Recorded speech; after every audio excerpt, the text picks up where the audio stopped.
আমরা যখন নামাজে দাঁড়িয়ে গেলাম তখন নামাজের ভিতরে আমরা একটা সূরা পাঠ করলাম। সেই সূরার নাম হচ্ছে সূরা ফাতিহা। সূরার নাম কি? সূরা ফাতিহা।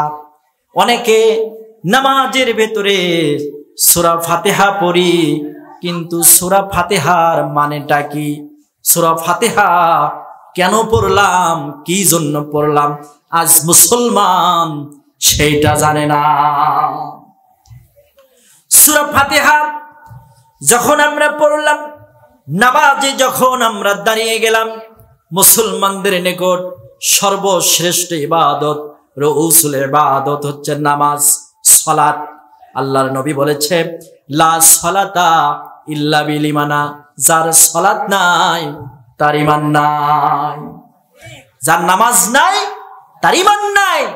বাংলাদেশে অনেক ভণ্ড আছে, তারা বলে নামাজ না পড়লাম আমার ঈমান ঠিক আছে, নামাজ না পড়লাম কিন্তু আমার ঈমান ঠিক আছে।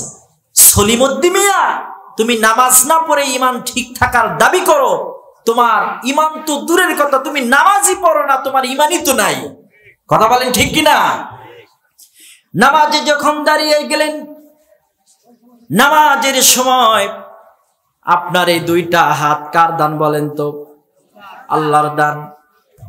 আপনি যখন নামাজে দাঁড়িয়ে গেলেন, সুন্দর করে বললেন আল্লাহু আকবার।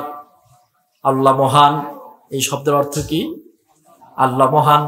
যখন আপনি কানের নতি পর্যন্ত হাত নিয়ে আসলেন, তার মানে হলো আপনার জীবনে যত কাজ আছে, আপনার জীবনে যে সংসার আছে, আপনার জীবনে স্ত্রী আছে, আপনার পুত্র আছে, কন্যা আছে, গরু আছে, বাছুর আছে, সংসার আছে, জমি জমা আছে, সব কিছুকে পিছনে ফেলে দিয়ে আল্লাহর কাছে আমার মস্তক অবনত করে দিলাম, রবের সামনে আমি দাঁড়িয়ে গেলাম, আল্লাহু আকবার বলে রবকে জানা দিলাম, রব এই মুহূর্তে দুনিয়ার সব সম্পদের ভিতরে আপনি হলেন আমার নিকটে মহান। ঠিক কিনা? এই কথাটা মনে করে আমরা আল্লাহু আকবার বললাম, আল্লাহ মহান। নামাজের ভিতরে স্বীকৃতি আমরা দিয়ে দিলাম। তারপরে আমরা নামাজের ভিতরে পড়ে নিলাম সুন্দর করে আলহামদুলিল্লাহি রাব্বিল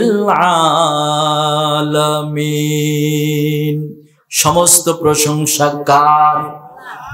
প্রশংসা পাওয়ার হকদার, দাবিদার একমাত্র আল্লাহ। আলহামদুলিল্লাহ।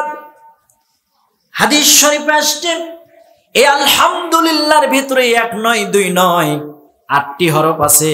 জোরে বলেন কয়টি হরফ? 8টি হরফ আছে। এই 8টি হরফের আলহামদুলিল্লাহ এই বাক্য যদি আল্লাহর কোনো বান্দা পড়ে, তার জন্য আবার রব্বুল আলামিন এক নয়, দুই নয়, 8টি জান্নাতের দরজা খুলে দেয়। কয়টি জান্নাতের দরজা খুলে দেয়? জান্নাত পাওয়ার দরকার আছে না নাই? মুসলমানদের চেতনা, মুসলমানদের জীবনে চূড়ান্ত সফলতা হচ্ছে জান্নাত পাওয়া। আর আজকে আমাদের সমাজের চূড়ান্ত সফলতা হচ্ছে একটা ভালো চাকরি পাওয়া। কি পাওয়া? চাকরি পাওয়া। চাকরি পেয়ে আপনার সন্তান সফল হয়ে গেল, এই চিন্তা ভাবনা আমরা করি।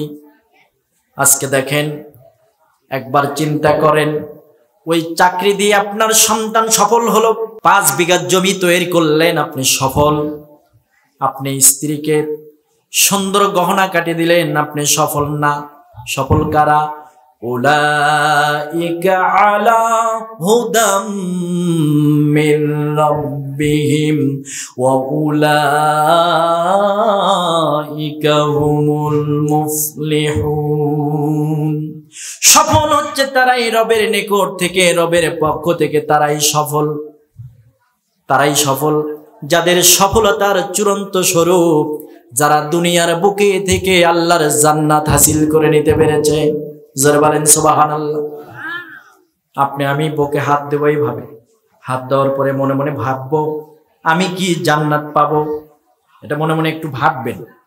যায় আল্লাহ তাআলা আমি কি জান্নাতি বান্দা? ও আল্লাহ, জীবনে যত গুনাহ করলাম আমি কি জাহান্নামী নাকি জান্নাতি? নিজের বিবেক হচ্ছে পৃথিবীর চূড়ান্ত আদালত। কথা বলেন ঠিক কিনা? আপনার আদালত যদি সায় দেয় আপনি জান্নাতি, তাহলে আপনি জান্নাতি। আর আপনার আদালত যদি আপনাকে সায় দেয় আপনি জাহান্নামী, তাহলে আপনার মতো দুর্ভাগ্য আর কেউ নাই। কথা বলেন ঠিক কিনা? নিজের মনকে প্রশ্ন করেন। তাহলে জীবনের চূড়ান্ত সফলতা হচ্ছে জান্নাত পাওয়া। কি পাওয়া? মালিক তুমি জান্নাতে, তোমার পাশে আমার একটি ঘর বানিয়ে দিও। তাফসির পেশ করছেন মাওলানা মামুনুর রশিদ সিদ্দিকী, কেন্দ্রীয় যুগ্ম মহাসচিব, বাংলাদেশ ইসলামিক মিডিয়া কল্যাণ পরিষদ।